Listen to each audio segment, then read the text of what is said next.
Bonjour à tous et bienvenue à ce webinaire sur l'actualité sociale. Je suis Géraldine Ratry, je suis responsable marketing chez QuickMS et comme chaque mois, on accueille avec plaisir Fabrice et Coralie. Je vous laisse vous présenter, Fabrice. Bonjour. Je laisse Coralie commencer comme d'habitude. Eh bien, bonjour à toutes et à tous. Coralie du cabinet Capstan. Je travaille au quotidien avec Fabrice. On est tous deux rattachés au bureau de Marseille. Étant précisé que Capstan, c'est 11 bureaux en France et 200 avocats qui pratiquent au quotidien exclusivement le droit du travail aux côtés des employeurs. Nos missions se résument en 4 mots. Conseiller, défendre, auditer et animer, comme on le fait aujourd'hui, des webinaires. Si j'avais une petite précision à apporter sur le volet conseil, on est de plus en plus sollicité, je pense que c'est la période qui veut ça, par des entreprises qui sont sujettes à des contrôles URSSAF ou de l'inspection du travail. On intervient en amont, on intervient pour vous assister, pour préparer et gérer au mieux les contrôles de cette nature. On n'intervient pas qu'après dans le cadre d'une contestation. Donc, je voulais vous en aviser. Eh bien, d'abord, bonjour. Donc, Fabrice Carava, avocat associé au bureau de Marseille de Capstan Avocat. Je rajouterai pas grand-chose à ce qu'a dit Coralie, qui est pas toujours parfait, mais juste un point, c'est que notre mode de fonctionnement est souvent par abonnement, ce qui nous permet de suivre pour des sommes relativement réduites mensuellement au quotidien les entreprises et donc d'être vraiment en amont des prises de décision et on évite ainsi les grosses coquilles et les gros problèmes en matière de gestion RH. Voilà. Top. Merci à tous les deux. Du coup, je fais juste instant promo de 20 secondes sur QuickMS. Donc, on est un éditeur de logiciels. On a 2 logiciels pour accompagner les RH au quotidien. On a Graphique qui permet d'automatiser les rapports légaux type BDESE, bilan social, etc. et tous vos rapports d'indicateurs RH. Et on a un deuxième outil qui s'appelle Crew et qui permet d'automatiser et de digitaliser toutes vos campagnes d'entretien et piloter l'engagement des collaborateurs. Allez, c'est fini pour l'instant promo. Je vous partage la présentation et je laisse le micro à Coralie et Fabrice. Oui. Allez, c'est Fabrice qui commence. Allez, je commence. Donc, je commence avec un sujet. Je parlais du fait qu'on vous accompagne au quotidien chez Capstan, qui est une technique que moi j'aime bien. Cet arrêt du 3 avril 2024 nous donne un éclairage sur cette technique-là. Je veux parler de l'engagement unilatéral à durée déterminée. Alors, vous allez voir que dans cet arrêt, ça n'est pas une technique utilisée par l'employeur, mais c'est plutôt quelque chose qui peut se retourner contre lui. Mais effectivement, on peut aussi en faire une technique en prenant des engagements, en créant des règles de droit dans l'entreprise, mais je vais venir uniquement à durée déterminée. Dans ce sens-là, on peut se saisir de ces notions-là en conseil, par exemple pour fonder des systèmes de rémunération à durée déterminée dans une entreprise. Alors, cette notion d'engagement unilatéral à durée déterminée, peut-être vous la connaissez, c'est une notion qui est prétorienne, c'est une notion qui est née par la pratique, par les juges, qui finalement, en se fondant sur le simple fait que le contrat de travail doit être exécuté de bonne foi et que la parole engage l'employeur, eh bien, a considéré depuis longtemps que lorsque l'employeur prenait des engagements à l'égard des salariés, ça prenait une valeur juridique. On va appeler ça un engagement unilatéral. Je dis tout cela pour cadrer un peu le sujet de l'arrêt, puis je rentre dans l'arrêt. Parallèlement à cette notion d'engagement unilatéral, il y a la notion d'usage d'entreprise, qui, à la différence de l'engagement qui est écrit, eh bien l'usage est une simple pratique non écrite, mais la pratique, là aussi c'est prétorien, ça s'est créé par le regard des juges et les décisions de justice. L'usage n'est pas écrit, et donc il faut le constater avant de dire il y a un usage qui s'impose à l'employeur, et on va caractériser un usage s'ils sont remplis des critères de généralité, fixité et constance. Alors je pose un peu ça parce qu'il y a une différence de nature entre l'engagement unilatéral et l'usage, l'un est écrit, pas l'autre. Par contre, ils ont un point commun, et c'est pour ça qu'on peut les mélanger, et c'est ce qu'a fait la Cour d'appel dans ce dossier, j'y viens. On peut les confondre parce que la manière dont on les remet en cause est la même, en tout cas pour un engagement unilatéral à durée indéterminée, c'est-à-dire que ça doit faire l'objet d'une dénonciation auprès des salariés concernés, auprès du CSE et on doit respecter un délai suffisant, nous dit la Cour de cassation, c'est-à-dire 2-3 mois avant la prise d'effet de la dénonciation. Donc c'est le point commun, et ce qui fait qu'on peut confondre l'engagement unilatéral écrit et l'usage qui n'est pas écrit, qui est une pratique. Mais donc ça ne se confond pas. Pourtant, des magistrats de la Cour d'appel se sont trompés dans cet arrêt. Alors de quoi on parle dans cet arrêt ?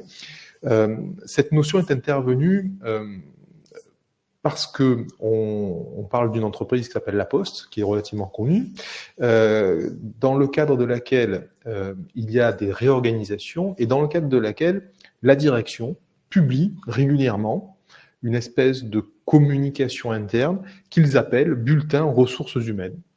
Et donc dans ce bulletin ressources humaines, dans un des articles de ce bulletin, l'employeur, la direction, exprime l'idée que, je cite, « Pour tous les projets impactant l'organisation et le fonctionnement des services, un délai de 2 années entières doit impérativement s'écouler entre 2 projets consécutifs. » Donc l'employeur prend cet engagement écrit de ne pas faire de réorganisation sans respecter un délai de 2 années. Et il reprend cet engagement-là dans plusieurs bulletins ressources humaines jusqu'au 31 décembre 2020 en l'occurrence.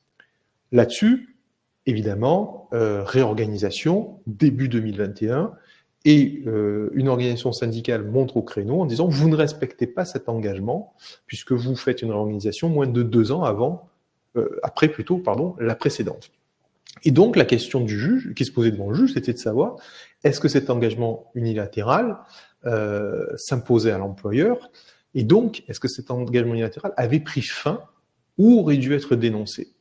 Parce que la subtilité dans tout ça, c'est que l'employeur disait, certes, il y a un engagement unilatéral, mais il était à durée déterminée, et donc il n'a pas, comme un engagement à durée indéterminée, à être dénoncé comme un usage. La Cour d'appel s'était trompée.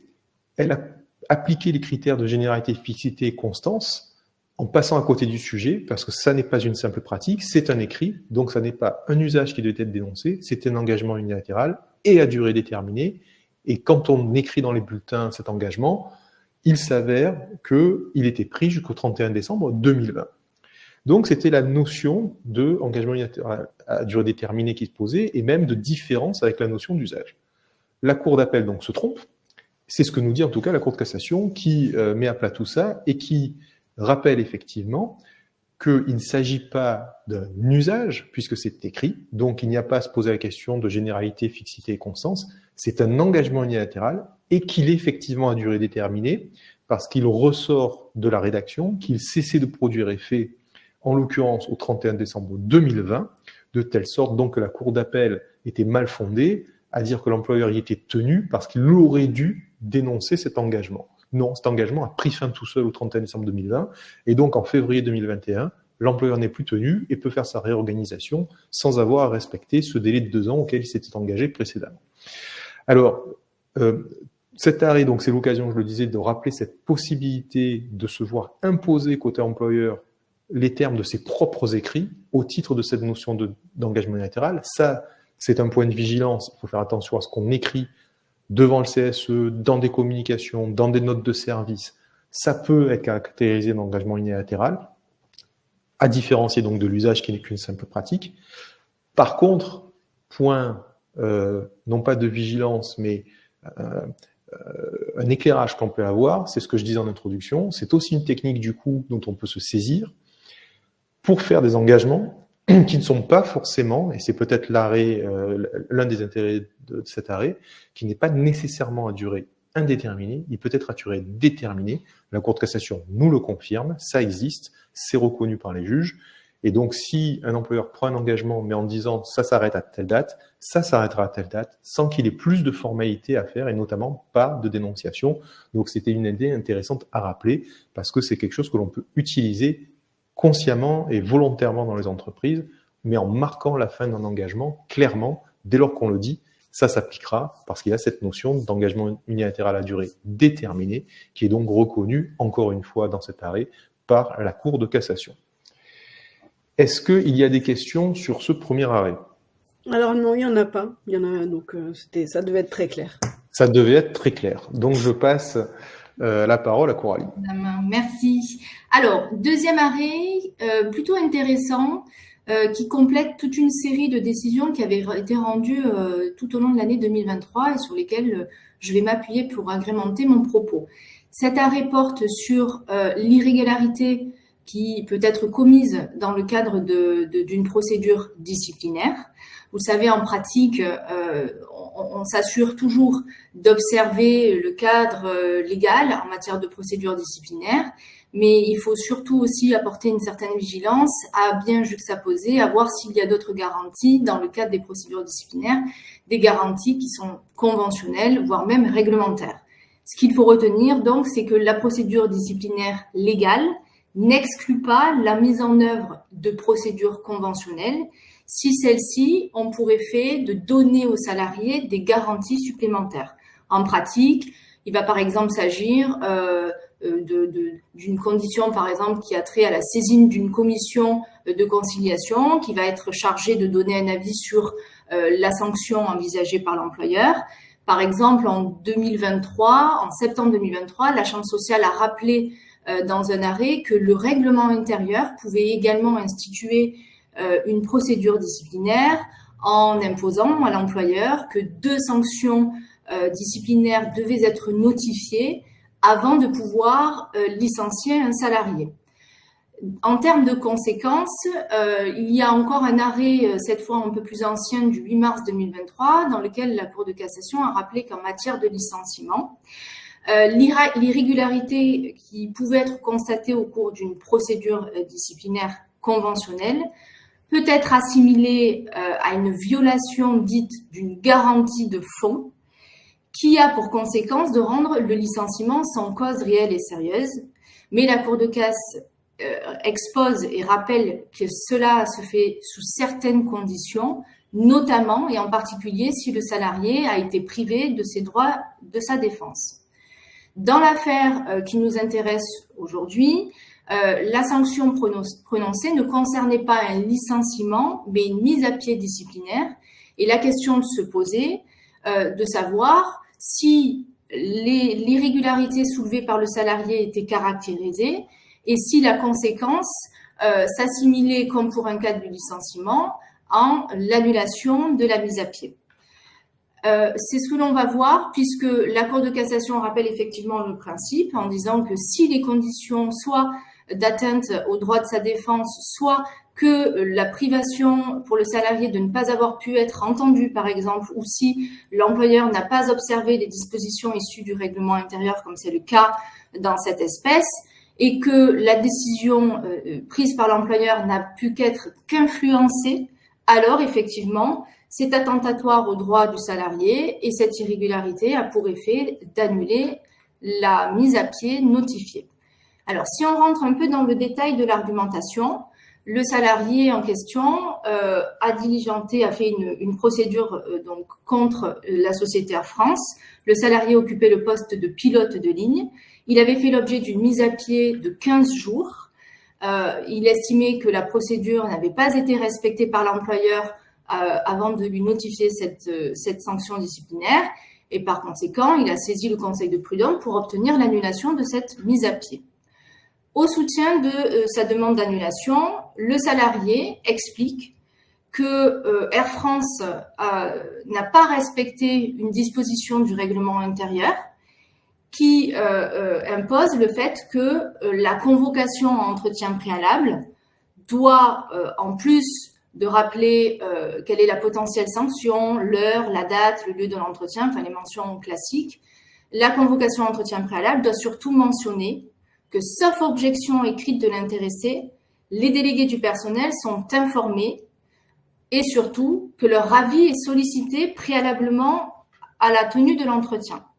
Autrement dit, le salarié ici faisait valoir le fait que, certes, les délégués du personnel avaient été informés de cette mesure disciplinaire, sauf qu'ils ont été informés dans un délai tellement tardif, c'est-à-dire qu'ils ont été sollicités 5 jours avant la tenue de l'entretien, et qu'il a été impossible pour les 43 délégués du personnel de pouvoir investiguer, de pouvoir prendre connaissance du dossier du salarié et encore plus d'être en difficulté en 5 jours, sachant que dans ce délai-là, il y avait un samedi et un dimanche, qu'ils avaient été placés dans l'impossibilité de pouvoir, de concert, décider effectivement si la faute et la nature de la faute étaient justes, objectives, et qu'ils étaient encore une fois dans l'impossibilité de pouvoir rédiger l'avis qu'ils devaient rendre.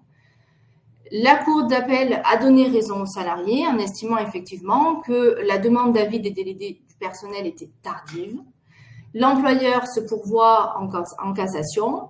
Et là, revirement de position, puisque la Cour de cassation annule l'arrêt rendu par la Cour d'appel et donne raison à l'employeur qui avait soutenu que si l'irrégularité avait pu être commise dans le déroulement de la procédure disciplinaire, pour retenir l'annulation de cette sanction, il aurait fallu, ce que n'a pas fait le salarié ici, il aurait fallu que l'une des conditions, c'est-à-dire soit une atteinte à ses droits de la défense, soit que le fait de ne pas avoir obtenu l'avis des membres du délégué du personnel ait pu influencer sur la décision, soit rapporté, soit caractérisé. Sauf que là, l'employeur dit ni l'une ni l'autre de ces conditions n'est remplie et la Cour de cassation n'a pas vérifié en pratique si le salarié avait pu régulièrement être convoqué devant les organes prévus par le règlement intérieur. La Cour d'appel n'a encore pas vérifié si la société Air France avait régulièrement communiqué à l'intéressé son dossier professionnel, si le conseil de discipline avait été organisé pour entendre le salarié et son défenseur, parce qu'en réalité, c'est ce qui s'est passé. Le salarié a pu s'exprimer avec un défenseur et la décision qui a été retenue, la sanction appliquée, a été moindre par rapport à ce qu'avait proposé l'employeur. Donc, ce qu'il faut retenir, c'est qu'il faut voir si en pratique, l'irrégularité invoquée est caractérisée et si elle a pour effet réellement de faire grief aux salariés. Si c'est le cas, alors effectivement, l'irrégularité aura pour conséquence d'entraîner l'annulation de la sanction disciplinaire. Et à l'inverse, s'il s'avère que l'irrégularité existe, mais qu'elle n'a pas empêché le salarié de faire valoir ses droits à sa défense et qu'elle n'a pas eu pour conséquence d'appliquer une sanction sévère, alors là, l'irrégularité sera dépourvue de tout effet et la mise à pied sera retenue. Voilà ce qu'il faut retenir de cet arrêt. Eh ben merci Coralie. On n'a pas de questions, donc Fabrice, tu peux reprendre la main. Alors je vais rester dans cette clarté du propos qui fait que nous n'avons pas de questions, mais en passant sur un sujet totalement différent qui concerne la négociation obligatoire. Alors pour certains d'entre vous qui ont à la gérer, cette négociation obligatoire, on l'appelle souvent NAO, mais c'est vrai qu'elle n'est pas nécessairement annuelle. Et elle n'est pas nécessairement annuelle, en particulier, c'est notamment une partie du sujet de l'arrêt, lorsque on a un accord d'entreprise qui a été conclu et qui fixe, dans la limite quand même maximale de la loi évidemment, qui peut dépendre, dont la durée va dépendre selon les sujets de négociation, eh bien qui va fixer un rythme de négociation différent que le rythme annuel. À défaut, on a une règle supplétive qui fait qu'on doit négocier effectivement annuellement, d'après l'article 2242.1 du Code du travail, sur une négociation sur la rémunération, les salaires effectifs, le temps de travail et le partage de la valeur ajoutée, et une deuxième sur l'égalité professionnelle entre les femmes et les hommes, les écarts de rémunération et la qualité de vie au travail. En tout cas, dans les entreprises qui sont dotées d'une section syndicale, il y a cette obligation. Mais le Code du travail, et je vais rentrer ensuite dans le sujet de l'arrêt, le Code du travail, c'est cette fois l'article 2242.11, nous dit quand même qu'un accord conclu sur ces sujets de la négociation peut prévoir les thèmes de la négociation, leur périodicité, le contenu des thèmes, le calendrier, le lieu de réunion, les informations que l'employeur remet aux négociateurs, et les modalités selon lesquelles sont suivis les engagements souscrits par les parties. Donc, une règle sur le rythme et les modalités de la négociation obligatoire, qui est alors annuelle, mais la possibilité de modifier tout cela par accord d'entreprise. Je rentre dans l'arrêt du 3 avril 2024, ce contexte étant rappelé.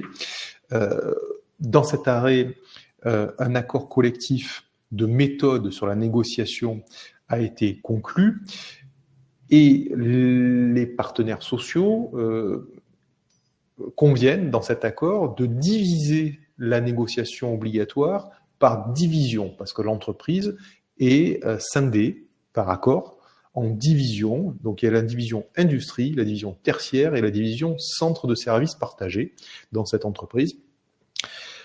Sur cette base-là et sur la base donc de l'accord collectif conclu, l'employeur déclenche les négociations obligatoires, non pas donc au niveau de l'entreprise, mais au niveau de chacune des divisions qui a été créée. Sur ce, une organisation syndicale, en l'occurrence la CGT, conteste cette modalité de négociation et souhaite, probablement, j'imagine, pour des questions d'influence de ce syndicat dans l'entreprise, qui n'est peut-être pas la même selon les niveaux, et donc qui conteste et qui demande à ce que la négociation soit faite globalement au niveau de l'entreprise et non pas par division. Donc la question qui arrive devant le juge, c'est de savoir si l'entreprise, par un accord collectif, a pu valablement mettre la négociation obligatoire au niveau non pas de l'entreprise, mais au niveau finalement des établissements. L'entreprise a appelé ça des divisions, parce que ça regroupe plusieurs établissements, mais en tout cas donc pas au niveau de l'entreprise dans sa globalité. La Cour de cassation répond à la chose suivante, elle rappelle les dispositions du Code du travail, notamment l'article que je lisais tout à l'heure sur la possibilité de conclure un accord d'entreprise sur le sujet, et rappelle notamment que cet accord donc peut porter sur le calendrier, la périodicité et les modalités de négociation dans le groupe, l'entreprise ou l'établissement. La Cour de cassation en déduit qu'un accord négocié et signé dans l'entreprise peut donc définir le fait que le niveau de la négociation est celui de l'établissement. Donc, là où ça devient intéressant et ce qu'il y a lieu de retenir pour les personnes donc parmi vous qui gèrent la négociation obligatoire, c'est que on peut envisager par accord d'entreprise de redescendre le niveau de la négociation à des établissements. Là, en l'occurrence, même à des regroupements d'établissements qu'ils ont dénommés conventionnellement sous le vocable de division. Donc, on peut redescendre au niveau de l'établissement. La Cour de cassation l'admet. Ça n'était pas particulièrement évident parce que quand on lit le texte, on peut se poser la question notamment de cette notion de modalités qui peuvent être modifiées par accord d'entreprise, modalité de la négociation. Eh bien, la Cour de cassation va intégrer la notion finalement de niveau de négociation dans cette notion de modalité, en admettant donc qu'on puisse ramener la négociation obligatoire, la redescendre de l'entreprise au niveau de l'établissement. On peut en convenir par accord d'entreprise. Donc c'est un apport de cet arrêt, c'est en tout cas une confirmation, une précision de cet arrêt qui peut apporter des solutions pratiques, puisque de la même manière, comme je le disais tout à l'heure, qu'on peut élargir le rythme de la négociation, négocier tous les ans ou négocier tous les 3 ans par exemple, c'est quand même pas la même chose. On peut donc jouer sur plein de modalités, et parmi ces modalités, alors évidemment, il faut en convenir dans un accord collectif, mais la preuve par cet arrêt que c'est faisable puisque des entreprises le font, on peut, pourquoi pas, modifier aussi l'échelon, le niveau de négociation. Tout cela, moi je vous encourage à y réfléchir pour la gestion de la négociation obligatoire. Évidemment, ça se négocie, évidemment, ça se discute avec les organisations syndicales lorsqu'elles sont présentes. C'est un accord de droit commun. Un accord collectif de droit commun, mais c'est souvent le moyen, quand on parvient à trouver un équilibre et un accord, les termes d'un accord collectif, l'accord collectif est le moyen de trouver le bon rythme, de trouver les bonnes informations, les modalités, en tout cas d'adapter les contours de la négociation obligatoire aux spécificités de l'entreprise pour arriver à quelque chose de pertinent et de souvent moins lourd à gérer pour les services de ressources humaines parce qu'on aura adapté les choses. Donc, je vous encourage à réfléchir à ce type d'accord collectif et à en discuter dans les entreprises. Donc, voilà pour l'apport de cet arrêt. Le niveau peut être aussi modifié par accord collectif. Est-ce qu'il y a des questions sur ce thème ? Non, il n'y a pas de questions. Écoute, donc on peut continuer. C'est parti. À toi, Coralie. Gros sujet d'actu, la discrimination capillaire. Vous avez probablement lu, entendu pas mal de choses sur le sujet, puisque c'est une notion qui pourrait faire très prochainement son entrée dans le Code du travail. On n'en a pas assez en matière de discrimination, qu'il va y avoir beaucoup de cas sur la question des cheveux. L'Assemblée nationale a adopté donc une proposition de loi qui vise à sanctionner la discrimination capillaire, et ce en première lecture le 28 mars de cette année. Et cette proposition de loi doit désormais être examinée par les sénateurs. Alors, qu'est-ce que cela implique en pratique? L'introduction naturellement de cette notion dans le Code du travail à l'article L 1132-1 et également à l'article L 1321-3 qui intéresse cette fois le règlement intérieur qui pourrait être modifié puisqu'il pourrait à l'avenir contenir des dispositions relativement du coup à la discrimination des salariés dans leur emploi à capacité professionnelle égale en raison de leurs cheveux. L'intérêt d'évoquer ce point, parce que sinon à ce stade de toutes les manières on n'a pas encore la lecture du texte définitif, mais l'intérêt c'est que c'est de montrer finalement le lien entre les cas de jurisprudence qui sont illustrés avec des décisions, des dernières décisions de la jurisprudence issues de la Cour de casse, et l'écho que ça fait avec le législateur qui va légiférer sur tel ou tel sujet. Donc ici en particulier, cette proposition de loi est en lien direct avec un arrêt qui avait été rendu par la Chambre sociale le 23 novembre 2022, arrêt dans lequel la Cour de cassation avait décidé qu'une compagnie aérienne, pour ne pas toujours citer Air France, ne pouvait pas interdire à l'un de ses stewards le port de tresses africaines nouées en chignon. Et la Cour de cassation avait retenu pour sanctionner Air France que cela constituait une discrimination entre les salariés de sexe masculin et féminin et que le référentiel au-delà de l'aspect vestimentaire, mais pour les cheveux, devait s'appliquer de la même manière, autant pour le personnel féminin que masculin. Alors, si on revient un tout petit peu dans les faits de cet arrêt, comme je l'ai dit, c'est un steward, donc il était d'origine ivoirienne, il était salarié d'Air France depuis 1999 et il s'était vu notifier pour la première fois une sanction type mise à pied disciplinaire, parce qu'il s'était présenté au départ de plusieurs vols avec une chevelure, enfin surtout une coiffure qui n'était pas pour Air France en conformité avec le référentiel cité. Le chapitre 50 de ce référentiel, pour être plus précise, c'est un manuel, donc c'est une partie qui regroupe les exigences professionnelles applicables au personnel navigant, et qui prévoyait en effet donc pour les hommes que les cheveux devaient être coiffés de façon extrêmement nette, limités à un volume, enfin tout un tas d'exigences qu'ils rattachent aux exigences à l'hygiène, et que pour les femmes, exclusivement, les tresses africaines étaient autorisées à condition d'être retenues en chignon. Et donc, vous l'avez compris, ce salarié s'était présenté de cette même manière, avec des tresses retenues en chignon, et Air France s'y était opposé en lui demandant de porter une perruque pour cacher ces fameuses tresses.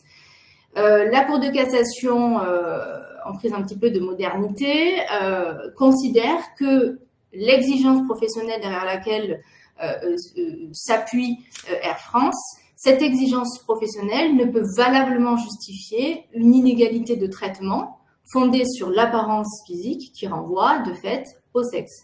En d'autres termes, les restrictions que l'employeur impose à ses salariés en matière d'apparence physique devraient être aussi bien les mêmes et donc aussi bien s'appliquer aux hommes qu'aux femmes, et ce, dans les mêmes conditions. Donc, ne soyez pas surpris si, maintenant, vous verrez des stewards avec des tresses africaines, puisqu'ils sont autorisés. Voilà pour cet arrêt. Enfin, surtout l'actualité légale. J'ai une question, du coup, les emplois en rapport direct avec la clientèle, par exemple conseiller clientèle en banque événementielle, seront-ils aussi impactés ? Alors, forcément, je vais réserver mon propos au cas spécifique à Air France, dans le sens où il y avait toute une réglementation qui jusque-là, n'avait subi aucune entorse.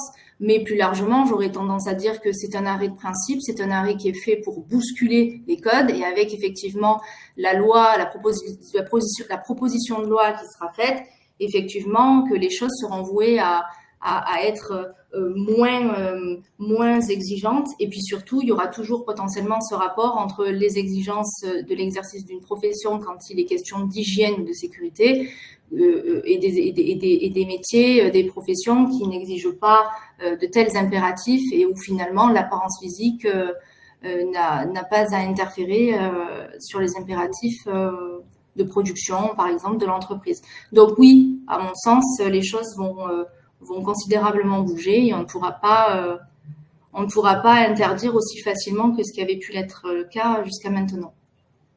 Okay. Ça marche pour la féminicide, dit Frédéric. Ouais, ça évite toute discussion au moins. Merci Coralie. Du coup, on peut passer au sujet d'après, c'est l'avant-dernier. C'est pour Fabrice, du coup. Voilà, je remettais mon micro.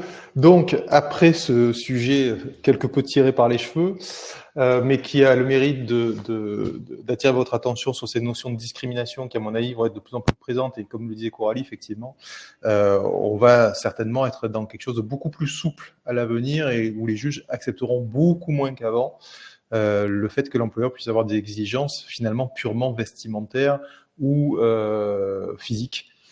Comme ça a pu être admis comme étant considéré comme proportionné jusqu'à présent. Cette loi va certainement changer les choses là-dessus. Alors, je bascule donc sur l'arrêt que je dois présenter, qui est sur un tout autre sujet, qui est sur le sujet du harcèlement sexuel. Alors, dans cet arrêt, la question qui se posait était finalement de savoir, et c'est une question qui va avoir un impact pratique pour les employeurs, c'était de savoir finalement si, à partir du moment où des agissements, parce que je vais m'en expliquer, c'était le cas dans cette affaire, où des agissements connotation sexuelle, offensantes, intimidantes, régulières, interviennent et où donc on peut caractériser un harcèlement sexuel, est-ce que on peut retenir face à cette qualification uniquement est-ce qu'on est susceptible de retenir la qualification de simple cause réelle et sérieuse ou est-ce qu'on va systématiquement être dans la notion de faute grave pour fonder le licenciement? Dans cet arrêt, on était dans le secteur financier. Je le dis parce que il y a un autre aspect de l'arrêt, mais je ne vais pas m'y appesantir, qui manque pas non plus d'intérêt, mais qui est très très très propre à ce secteur financier, parce que il y a une disposition dans le Code monétaire et financier qui va impacter la possibilité de payer des rémunérations dites différées à des salariés qui sont de nature à prendre les risques, c'est-à-dire des traders concrètement. Et cette rémunération, depuis une réforme légale d'il y a quelques années, peut être remise en cause s'ils ne respectent pas certaines règles. Et une des questions que s'est posée dans cet arrêt, c'est de savoir si finalement ces règles étaient intégrées, notamment la question de harcèlement sexuel. Et, autrement dit, est-ce que parce que le salarié a commis un harcèlement sexuel, on peut lui supprimer sa rémunération? Bon, je fais très court, mais il s'avère que la Cour de cassation a répondu non, le harcèlement sexuel ne rentre pas dans les points qui sont prévus par le Code monétaire et financier.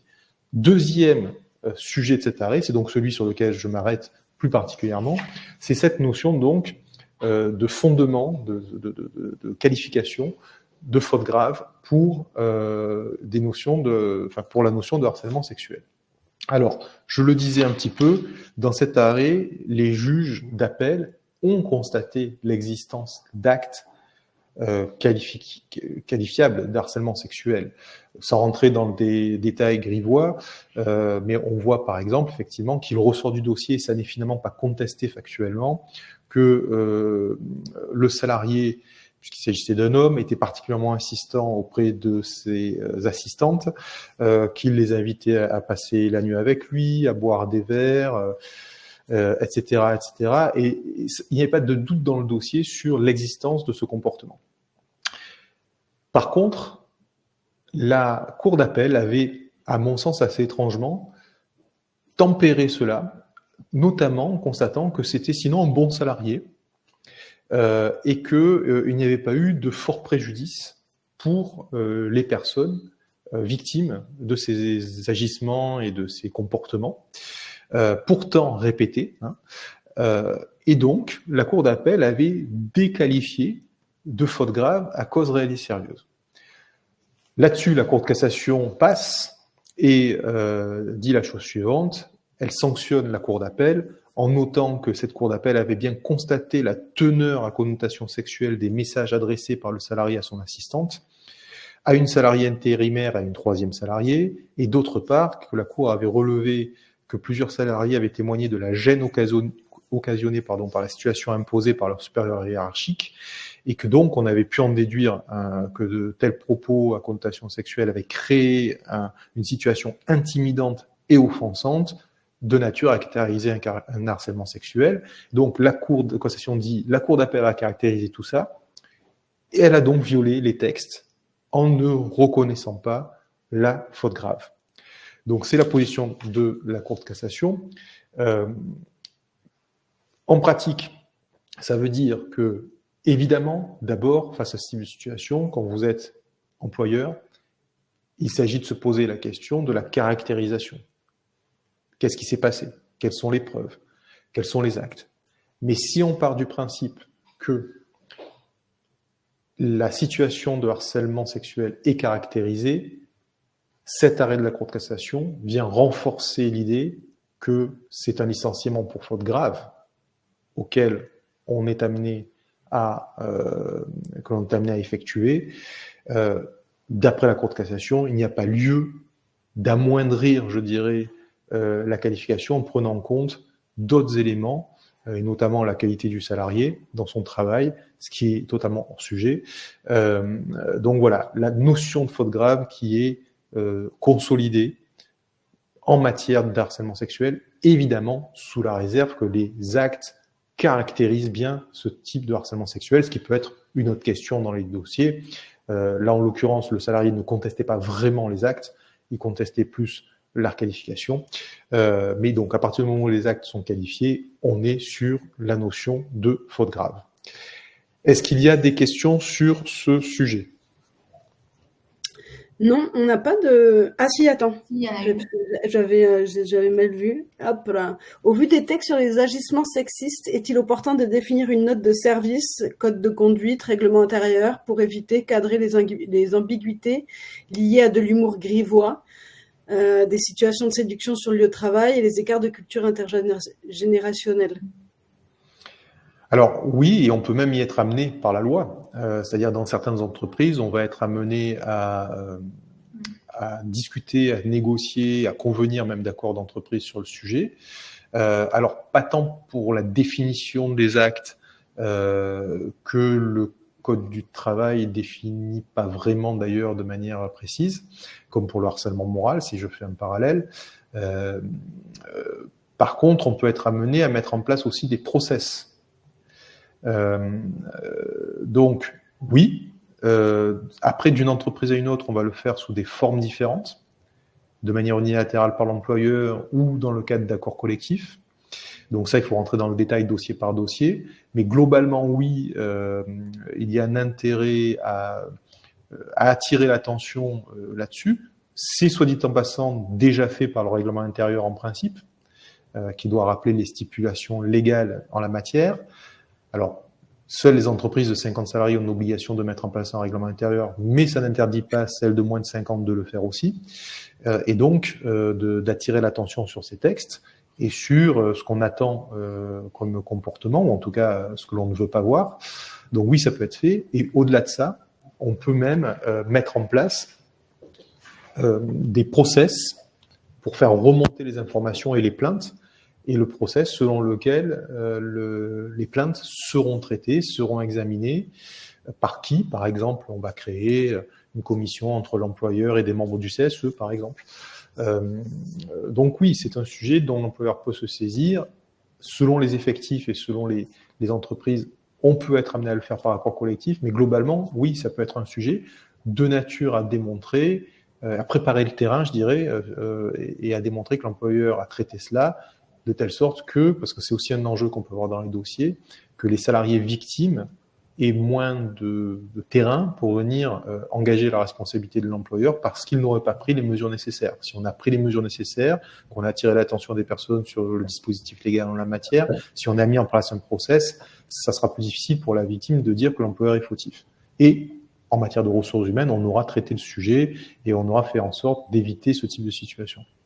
Voilà. Donc la manière de le faire peut-être différente d'une entreprise à une autre, mais globalement, oui, la réponse est on peut traiter le sujet et on peut mettre en place des process dans l'entreprise pour faire remonter les plaintes et les traiter.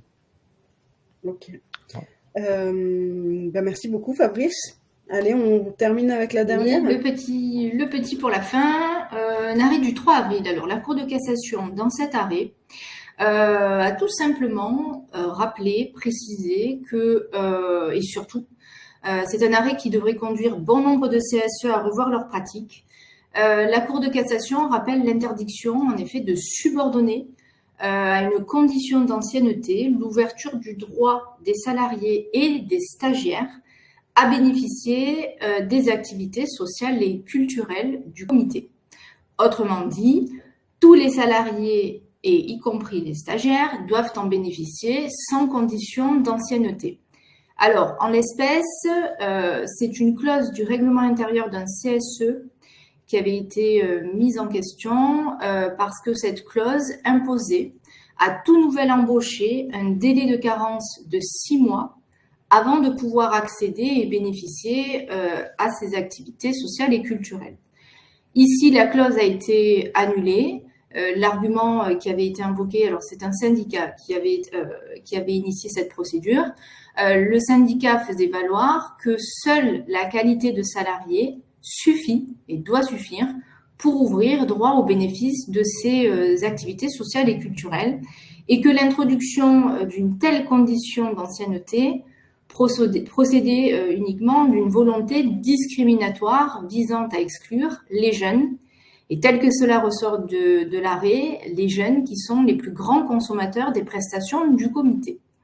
La Cour d'appel, alors ici c'était la Cour d'appel de Paris qui avait été saisie, avait choisi de valider la clause en la considérant non discriminatoire et au contraire respectueuse du principe d'égalité de traitement pour 2 raisons.